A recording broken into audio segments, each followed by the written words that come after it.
नमस्कार मेरे सहपाठियों तथा मित्रों एवं प्यारे दोस्तों तथा भैया बहनों एवं समस्त विद्यार्थियों। मैं राहुल शुक्ला आपको अपनी कक्षा 9 और 10 की एसएसटी क्लास में बहुत ही अधिक हार्दिक स्वागत एवं अभिनंदन करता हूं। आज हम आपको यूरोप में राष्ट्रवाद का उदय जो कक्षा 10 की एसएसटी की क्लास का हिस्ट्री से है यह विषय, इसमें से प्रश्न संख्या 52 से प्रारंभ करूंगा। इसके पहले आपने हमारी पिछली वीडियो में इन समस्त प्रश्नों का अध्ययन किया जो यह डिस्क्रिप्टिव प्रश्न उत्तरी है। उसके पहले एक निवेदन है कि आप हमारे इस YouTube चैनल को अत्यंत लाइक और शेयर करेंगे। चलिए प्रारंभ करते हैं। 52 प्रश्न है। प्रश्न संख्या 52, 1845 में सिलेसिया में हुए बुनकरों के विद्रोह का वर्णन कीजिए। 1845 में सिलेसिया नामक स्थान पर बुनकर जो थे, जो कपड़ा बुनकर थे, उन्होंने किस प्रकार का विद्रोह किया, ये प्रश्न बनता है। तो उत्तर है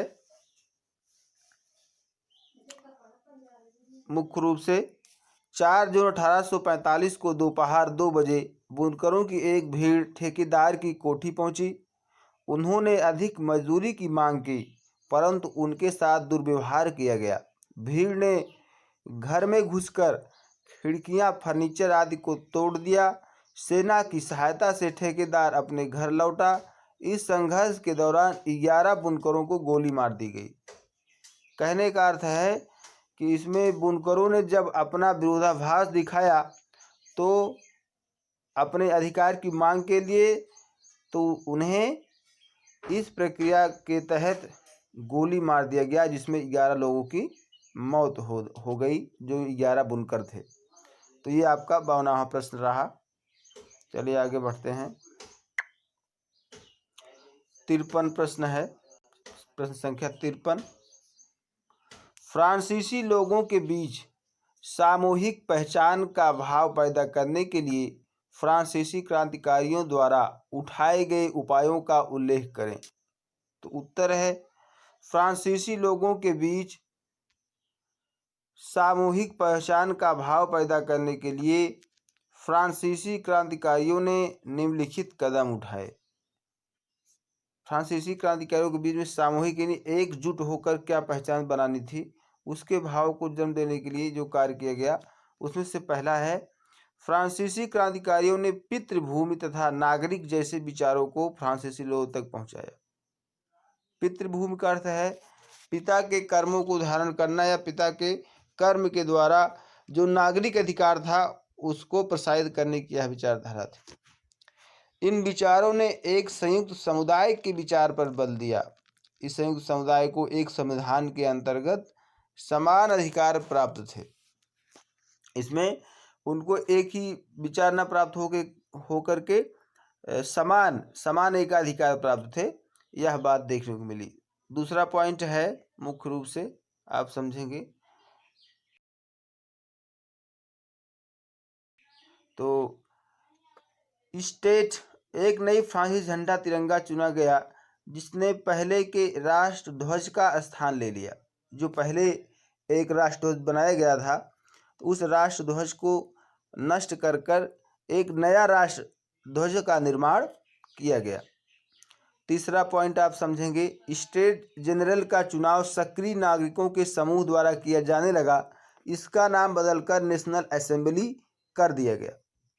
स्टेट जनरल जो सभा को निर्मित करके अलग अलग रूपों में व्यक्त किया गया था, एक ही देश को कई प्रांतों में बांटा गया था, तो उसका जो चुनाव था वो नागरिकों के द्वारा एक गुट के द्वारा किया जाने लगा और नाम बदल दिया गया और अंततः नाम नेशनल असेंबली कर दिया गया। चौथी बात आप समझेंगे कि नई स्तुतियों की रचना की गई, शपथें ली गई तथा शहीदों का गुणगान किया गया। इन सब ने राष्ट्रीय भावना को प्रोत्साहित या प्रोत्साहन दिया। जो पुरानी रचनाएं थी जिसमें देश के लिए राष्ट्रगान या राष्ट्रगीत बनाए गए थे या कोई नारा बनाया गया था या कोई शपथ ली गई थी, तो उन सभी बातों को मुख्य रूप से सहजता के साथ प्रोत्साहन दिया गया, नष्ट न करके उसको प्रोत्साहन दिया गया, उसे लागू किया गया। अगले पॉइंट पर आप समझेंगे मुख्य रूप से। पांचवी बात यह देखने को मिलती है कि एक केंद्रीय प्रशासनिक व्यवस्था लागू की गई जिसने अपने अधीन राज्यों में रहने वाले सभी नागरिकों के लिए समान कानून बनाए। जो सेंट्रल पोजीशन थी, जो सभी छोटे छोटे देशों को मिलाकर एक राष्ट्र का निर्माण किया जाना था, तो उसमें राष्ट्रवाद की भावना को जन्म देना ही था। इसलिए उसमें यह बात देखने को मिली कि प्रशासनिक व्यवस्था जो सेंट्रल कम्युनिटी थी, उसके अनुसार आप समझेंगे तो यह निकल कर आएगी बात कि सभी राज्यों को एक संघ के रूप में देखा गया और उनके लिए एक विशेष अधिकार और कानून बनाए गए। छठे पॉइंट में आप समझेंगे कि आंतरिक आयात निर्यात शुल्क समाप्त कर दिए तथा संपूर्ण देश में माप तौल की एक समान प्रणालियां लागू की गई। जो आंतरिक आयात निर्यात, एक देश से खरीदना और दूसरे देश को बेचना, उस पर शुल्क लगाया जाता था, बॉर्डर सिक्योरिटी शुल्क इसको कह सकते हैं, तो उस शुल्क को मुख्य रूप से समाप्त कर दिया गया। पूरे के पूरे देश में एक ही पद्धति को लागू किया गया, एक ही मापन तौल की क्रिया को लागू किया गया। तो उस प्रणाली को लागू करने के लिए यह अधिकार प्राप्त किया गया कि समान रूप की एक प्रक्रिया को जन्म दिया जाए। सातवां पॉइंट है मुख्य रूप से क्षेत्रीय बोलियों को बढ़ावा नहीं दिया गया तथा उनके स्थान पर फ्रेंच संपूर्ण देश की मातृभाषा बन गई। उसके पहले क्या था कि अलग अलग स्थानों पर अलग अलग प्रकार की भाषाएं थी, जिसे खत्म करके उस समस्त देश में केवल फ्रेंच भाषा को मान्यता दे दिया गया, वही एक राष्ट्र की भाषा हो गई। चलिए आगे बढ़ते हैं अगले प्रश्न पर। प्रश्न संख्या 54, मारियान और जर्मेनिया कौन थे? जिस तरह उन्हें चित्रित किया गया उसका क्या महत्व था? मारियान एक महिला है और जर्मेनिया भी एक महिला है, जो देश या राष्ट्र के हित के लिए मानी जाती है। तो उसके लिए क्या बात कही गई या चित्रित किया गया, तो उसका क्या महत्व देखने को मिला, क्यों चित्रित किया गया उनको, और किस तरीके से पूरे के पूरे देश में लागू किया गया महत्व के रूप में, कि उनका क्या महत्व हो सकता है। तो उत्तर है मारियान और जर्मेनिया दो नारियों के चित्र हैं। इन्हें राष्ट्रों के रूपकों के रूप में चित्रित किया गया है।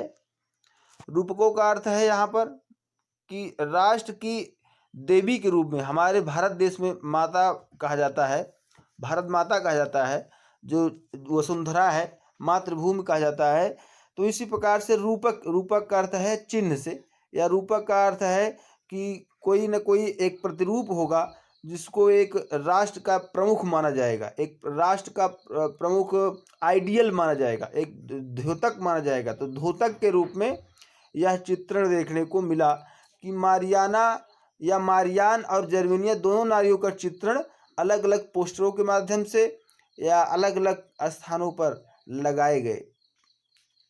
मारियान फ्रांसीसी गणराज्य का प्रतिनिधित्व करती है और जर्मेनिया जर्मन राष्ट्र का। जो मारियान है फ्रांस से संबंधित है और जो जर्मेनिया है वह जर्मन की से संबंधित है, जिन्हें सज धज कर दिखाया गया है और तलवार लिए दिखाया गया है, सीमा की रक्षा करते हुए दिखाया गया है, देश की सुरक्षा करते हुए दिखाया गया है, कानून की एक देवी के रूप में प्रदर्शित किया गया है। इस तरीके से इनका चित्रण करते हुए और एक द्योतक के रूप में प्रसिद्ध किया गया है। आगे इसमें दिया गया है कि चित्रण फ्रांस में एक डाक टिकट पर मारियान की तस्वीर छपी, डाक टिकट पर जारी किया गया। जैसे हमारे भारत देश में महात्मा गांधी के नाम से, डॉक्टर सर्वपल्ली राधाकृष्णन के नाम से, या ऐसे सरदार वल्लभ भाई पटेल के नाम से, सभी के नाम पर डाक टिकट जारी किए गए, या इंदिरा गांधी के नाम से, या पंडित जवाहरलाल नेहरू के नाम से, लाल बहादुर शास्त्री के नाम से, ये समस्त जो महान पुरुष थे उनके नाम से, उनके चित्रण से डाक टिकट जारी किए गए। तो वहाँ पर मारियान और जर्मेनिया दो महिलाएं जो फ्रांस और जर्मनी से संबंधित हैं, उनके नाम पर डाक टिकट, उनके चित्रों को प्रदर्शित किया गया और उनको राष्ट्र की देवी माना गया। प्रतिमाओं को सार्वजनिक स्थानों पर लगाया गया ताकि लोगों में राष्ट्रीय भावना की जागृति हो। जर्मेनिया को बलूत वृक्ष के पत्तों का मुकुट पहने दिखाया गया क्योंकि जर्मन बलूत को वीरता का प्रतीक माना जाता है। जैसे हमारे भारत देश में वीरता का प्रतीक तो हमारे देश के सिपाही हैं, परंतु हमारे देश का जो चिन्ह है जिसमें हम बरगद का वृक्ष कहते हैं, बरगद का वृक्ष हमारे देश का एक राष्ट्रीय वृक्ष है और हमारे देश का एक चिन्ह देखें अशोक का चिन्ह माना जाता है। तो वृक्षों में बरगद का वृक्ष है और फूलों में कमल का फूल है। तो ऐसे राष्ट्रीय चिन्ह के रूप में फ्रांस में यह देखने को मिला कि बलूत नामक एक वृक्ष है जिसको एक महान वृक्ष के रूप में प्रतिमा दी गई है, उपमा दी गई है। तो उसी के वृक्ष को पत्तों के द्वारा मुकुट बनाकर और जर्मेनिया या यहाँ पर फ्रांस की बात हो रही तो मारियान को जो है पहनाया गया था, तो इसे वीरता का प्रतीक माना गया। चलिए आगे बढ़ते हैं 55वें क्वेश्चन पर।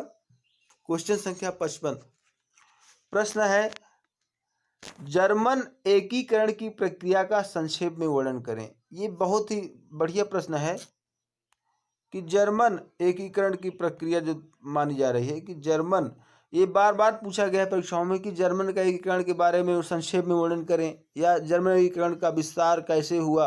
ये समस्त बातें देखने को मिलती है कि एकीकरण का अर्थ है कि एकजुट कैसे हुआ जर्मन, या इटली का एकीकरण आता है कि कैसे हुआ। तो इन सभी प्रश्नों का एक बहुत ही अहम योगदान है। अब इसमें आप समझेंगे उत्तर के रूप में जर्मन एकीकरण की प्रक्रिया का वर्णन निम्नलिखित बिंदुओं के अंतर्गत किया जा सकता है। जो कुछ प्रमुख बिंदु हैं उससे आप इन बातों को समझ सकते हैं। पहला बिंदु है 1848 की क्रांतियों से प्रभावित होकर जर्मन राज्यों के राष्ट्रवादियों ने विभिन्न क्षेत्रों को जोड़कर एक स्वतंत्र जर्मन राष्ट्र राज्य के निर्माण की मांगों पर बल दिया। यह राष्ट्र राज्य संविधान, प्रेस की स्वतंत्रता तथा संगठन के निर्माण की स्वतंत्रता पर आधारित था। कहने का अर्थ है कि 1848 में जर्मन राज्यों ने एक साथ होकर और जो इस राष्ट्र राज्य के निर्माण के लिए अग्रसर हो रहे थे, ऐसे स्वतंत्रता सेनानियों को संगठित करके उन्हें बल देना या जोड़ने की बात कही गई, जो कि एकीकरण की बात मानी जाती है। अगली बात है राष्ट्र निर्माण का यह उदारवादी प्रयास विफल हो गया। राष्ट्र निर्माण की जो प्रक्रिया थी उदारवादी प्रयासों को विफल कर दिया गया।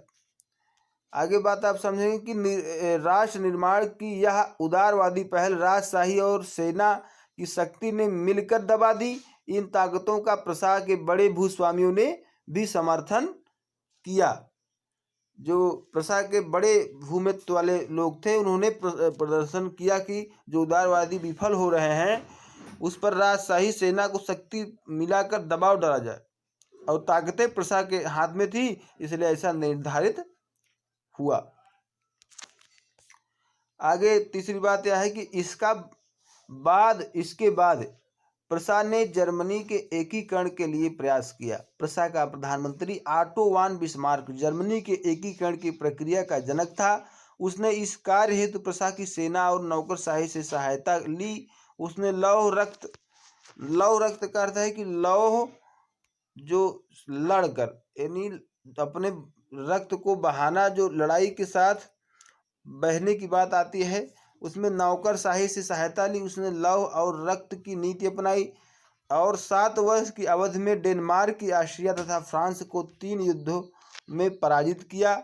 इस प्रकार 1871 में जर्मनी का एकीकरण पूरा हुआ, जिसमें आपने इन 3-4 पॉइंटों में अध्ययन किया और समझ पाए होंगे कि टोटली ये बात समझ में आती है कि कई चरणों में एकीकरण पूरा हुआ है, जिसमें ऑटो वान बिस्मार्क की एक अहम भूमिका दिखाई देती है और जो क्रांतिकारी दल था वह पूरा का पूरा राष्ट्र के निर्माण के लिए कार्य करता है। जो एकजुट होने की बात है, प्रसा का प्रधानमंत्री जो ऑटो वान बिस्मार्क है वह अंत में यह क्रियाओं को करने में सफल होता है और अंततः 1871 में जर्मनी का एकीकरण पूरा हो जाता है।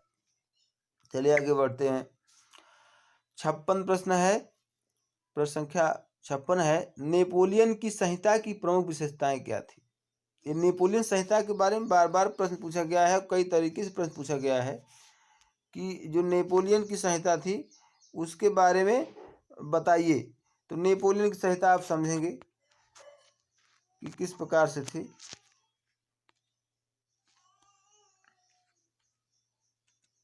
नेपोलियन संहिता शासन व्यवस्था को ज्यादा कुशल बनाने के लिए नेपोलियन द्वारा किए गए परिवर्तन, अपने शासन वाले क्षेत्रों में शासन व्यवस्था को अधिक कुशल बनाने के लिए 1804 ईस्वी में नेपोलियन ने नागरिक संहिता लागू की। यह संहिता नेपोलियन की संहिता के नाम से जानी जाती है। इस संहिता के प्रमुख विशेषताएं निम्नलिखित थी। इस संहिता के जन्म पर आधारित विशेषाधिकार समाप्त कर दिए गए। जो जन्म के साथ लोगों को अधिकार प्रदान किए गए थे वह सब समाप्त कर दिए गए कि जन्म के बाद उनको कुछ चीज़ें प्राप्त होगी। अगर हम भारत की बात करें तो भारत में यह जन्म सिद्ध अधिकार को माना गया है। और दूसरी बात यह देखने को मिलती है कि कानून के समक्ष समानता तथा संपत्ति के अधिकार को सुरक्षित किया गया।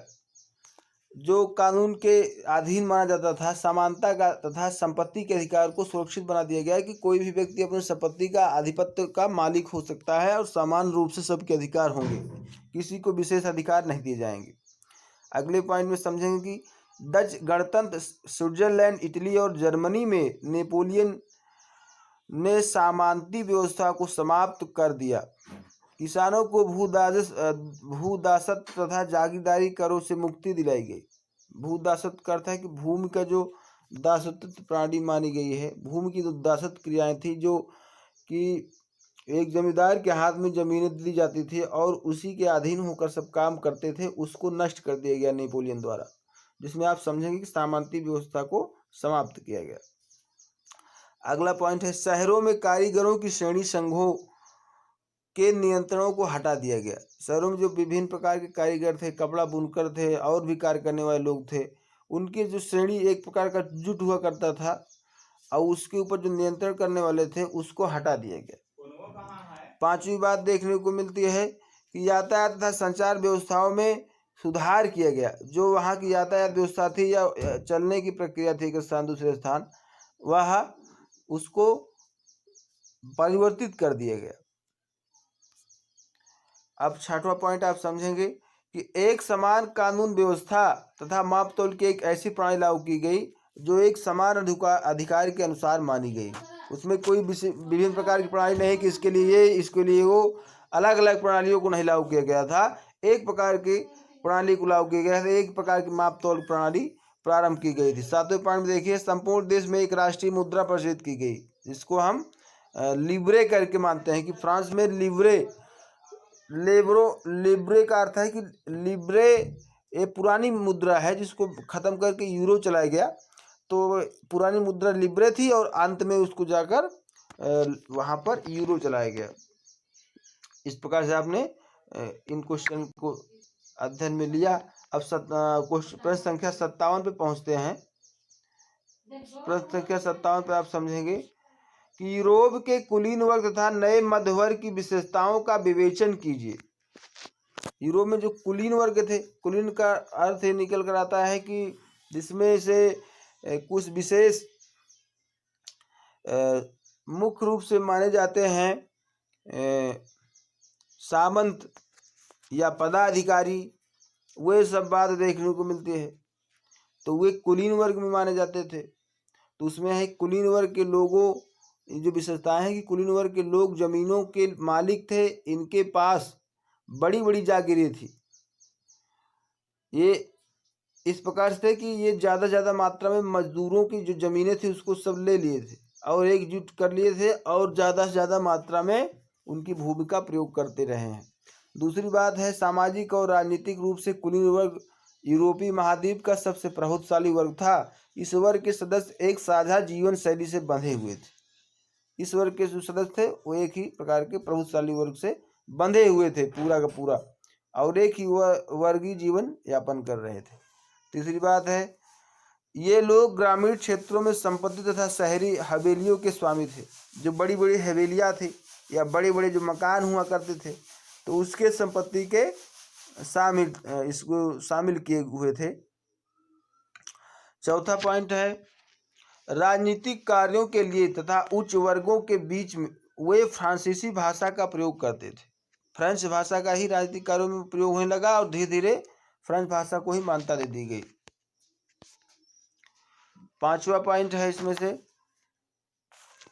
उनके परिवार प्रायः वैवाहिक बंधनों से आपस में जुड़े हुए थे। एक दूसरे का जो रिलेशन संबंध था वो वैवाहिक से जुड़ा हुआ था, वैवाहिक संबंधों से घिरे हुए थे। 6ठी बात यह देखने को मिलती है कि कुलीन वर्ग संख्या की दृष्टि से एक छोटा समूह था। कुलीन वर्ग जो था एक बहुत छोटा समूह था, जिसमें कुलीन का अर्थ है कि आप समझेंगे कि दृष्टि से, वर्ग संख्या की दृष्टि से बहुत ज़्यादा संख्या उसमें लोगों की नहीं थी, कम थी। अब अगली हेडिंग आप समझेंगे कि यूरोप के मध्य वर्ग की विशेषताएं क्या है। इसमें पहला है पश्चिम और मध्य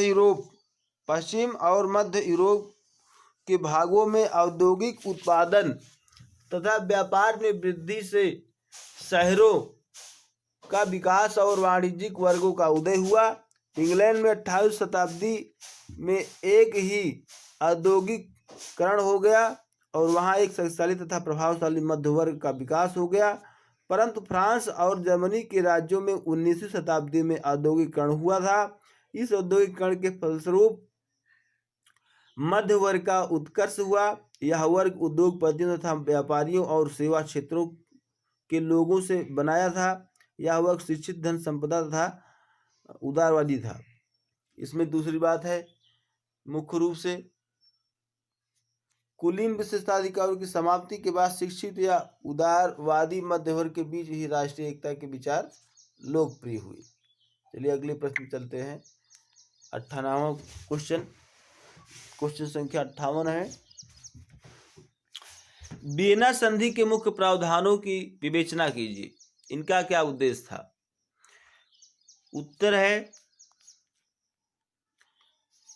वियना सम्मेलन नेपोलियन की पराजय के बाद 1815 में वियना में एक सम्मेलन आयोजित किया गया, जिससे ऑस्ट्रिया, प्रशा, इंग्लैंड, रूस आदि देशों के प्रतिनिधि सम्मिलित हुए। इस सम्मेलन की अध्यक्षता ऑस्ट्रिया जो मानी जाती है कि चांसलर ड्यूक मेटरिंग ने की।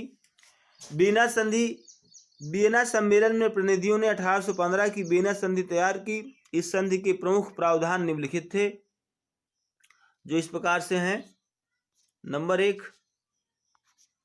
फ्रांस की क्रांति के दौरान हटाए गए बूर्बो वंश की सत्ता को पुनर्स्थापित किया गया। और दूसरी बात है, फ्रांस को उन प्रदेशों से वंचित कर दिया गया जिन पर नेपोलियन ने अधिकार कर लिया था।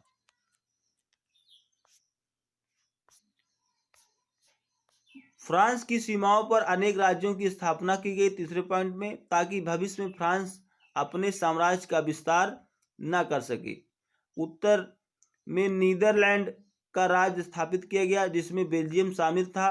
दक्षिण में पीटमान में जिनेवा मिला दिया गया। प्रशा को उसकी पश्चिमी सीमाओं पर महत्वपूर्ण नए प्रदेश दिए गए। अगला 5वां पॉइंट है, ऑस्ट्रिया को उत्तरी इटली का नियंत्रण सौंप दिया गया। 6ठा है, नेपोलियन ने 39 राज्यों का जो जर्मन महासंघ स्थापित किया था उसे बनाए रखा गया। 7वां है, पूर्व में रूस को पोलैंड का एक हिस्सा दिया गया, जबकि प्रशा को सैक्सनी एक हिस्सा दिया गया। अगली हेडिंग है, वियना संधि की व्यवस्थाओं का उल्लेख कीजिए। वियना संधि की पहली व्याख्या है, वियना संधि की व्यवस्थाओं का प्रमुख उद्देश्य उन राज्यों की पुनर्स्थापना करना था जिन्हें नेपोलियन ने बर्खास्त कर दिया था। इसमें दूसरी बात है, दूसरा प्रमुख उद्देश्य यूरोप में एक नई रूढ़िवादी व्यवस्था स्थापित करना था। ये समझ बातें थी इसको पूरा करने के लिए। अगला प्रश्न है, जर्मनी के एकीकरण में बिस्मार्क का योगदान क्या था, विवेचना कीजिए। तो इसमें कुछ ऐसे प्रश्न हैं जो बहुत विशालकाय हैं, तो इसको ज़्यादातर समझने की जरूरत है। चलिए समझते हैं। उत्तर है, जर्मनी का एकीकरण वियना कांग्रेस द्वारा जर्मनी के 39 राज्यों का एक शिथिल जर्मन राष्ट्र संघ बनाया गया। एक जर्मन राष्ट्र सभा की स्थापना की गई, जिसका अध्यक्ष ऑस्ट्रिया के सम्राट को बनाया गया। इससे जर्मन लोगों में घोर असंतोष व्याप्त हो गया। जर्मनी के राष्ट्रवादियों ने 1815 से जर्मनी के एकीकरण के प्रयास शुरू कर दिए, जिनका वर्णन निम्नलिखित बिंदुओं से किया सकता है। वह बिंदु इस प्रकार से हैं। जाल्वेराइन की स्थापना 1834 ईस्वी में प्रशा की पहल पर जाल्वेराइन नामक एक शुल्क संघ की स्थापना की गई, जिसमें अधिकांश जर्मन राज्य सम्मिलित हो गया। यह जाल्वेराइन एक प्रकार का ऐसा शुल्क था जिसमें सभी करों को हटाकर एक नया कर लागू किया गया था। इसमें यातायात शुल्क या अधिकार शुल्क या किसी उत्पादन शुल्क या धर्म के प्रति शुल्क सब समाप्त करके जाल्वेराइन नामक शुल्क लगाया गया था, जिसे 1834 में समाप्त करके एक नए कर की स्थापना कर दी गई, जिसको नाम रख दिया गया जाल्वेराइन शुल्क। तो इस प्रकार का शुल्क की स्थापना की गई। इस संघ ने शुल्क अवरोधों को समाप्त कर दिया तथा मुद्राओं की संख्या केवल 2 कर दी। उससे पहले 30 के ऊपर थी मुद्रा, जो अलग अलग प्रकार की चली थी, केवल 2 प्रकार की मुद्रा का प्रचलन हुआ। जाल्वेराइन से जर्मन राज्यों में राष्ट्रीयता की भावना का विकास हुआ। इसने भविष्य के प्रशासक में नेतृत्व की जर्मनी की राजनीतिक क्रियाओं को जन्म दिया और उसके मार्ग को प्रशस्त किया। दूसरी बात है, फ्रैंकफर्ट की संसद संपूर्ण जर्मनी के लिए एक नवीन संविधान बनाने के लिए 18 मई 1848 को फ्रैंकफर्ट संसद के 831 निर्वाचित सदस्यों की एक बैठक हुई। उन्होंने एक जर्मन राष्ट्र के लिए एक संविधान का प्रारूप तैयार किया। इस संघ का अध्यक्ष प्रशा का सम्राट फ्रेडरिक विल्हेम चतुर्थ को बनाया गया, लेकिन प्रशा के सम्राट फ्रेडरिक विल्हेम चतुर्थ द्वारा जर्मन राज्यों का राज मुकुट धारण करना स्वीकार न करने की वैधानिक तरीकों से जर्मनी के एकीकरण था। उसे एक प्रकार से वैधानिक माना गया उस तरीके को जो फ्रेडरिक विल्हेम चतुर्थ था, जो प्रशा का सम्राट था। तीसरी बात निकल कर आती है और अंतिम बात यह है कि बिस्मार्क का योगदान 1862 में प्रशा के सम्राट विलियम प्रथम तथा उसके प्रधानमंत्री ऑटो वान बिस्मार्क ने जर्मनी के एकीकरण के आंदोलन का नेतृत्व संभाल लिया। जो ऑटो वान बिस्मार्क था 1862 में प्रशा का प्रधानमंत्री, उसने एकीकरण करने के लिए, जर्मनी को एक करने के लिए यह बात अपने हाथ में ले ली। बिस्मार्क ने प्रशा की सेना तथा नौकरशाही की सहायता ली। उसने लौह और रक्त की नीति अपनाते हुए 7 वर्ष की अवधि में 1864 में डेनमार्क को, 1866 में ऑस्ट्रिया को तथा 1870 में फ्रांस को युद्ध में पराजित कर दिया और जर्मनी की एकीकरण की प्रक्रिया पूरी की। 18 जनवरी 1871 को बिस्मार्क ने वर्साई के शीश महल में प्रशा के सम्राट विलियम प्रथम को नवीन जर्मन साम्राज्य का सम्राट अंततः घोषित कर दिया गया। जो एक शीश महल में एक गुप्त मीटिंग हो रही थी और उसमें 18 जनवरी 1871 को ही जो है बिस्मार्क को वर्साई के शीश महल में ही सम्राट घोषित कर दिया गया। इस प्रकार से आपने कुल 58 प्रश्न समझे, तो 59 प्रश्न समझे। 60वां प्रश्न इस प्रकार से है। कुल प्रश्नों की संख्या इसमें 65 है, जिसको आप समझ पाएंगे, परंतु आज केवल आप 59 प्रश्नों तक ही समझ पाए हैं। कल आपको 60 प्रश्नों से आगे पढ़ा जाएगा। तो तब तक आप हमारी इस वीडियो को लाइक करें, शेयर करें, सब्सक्राइब करें और अध्ययन करते रहें। जय हिंद, जय भारत, वंदे मातरम, जय मातृभूमि।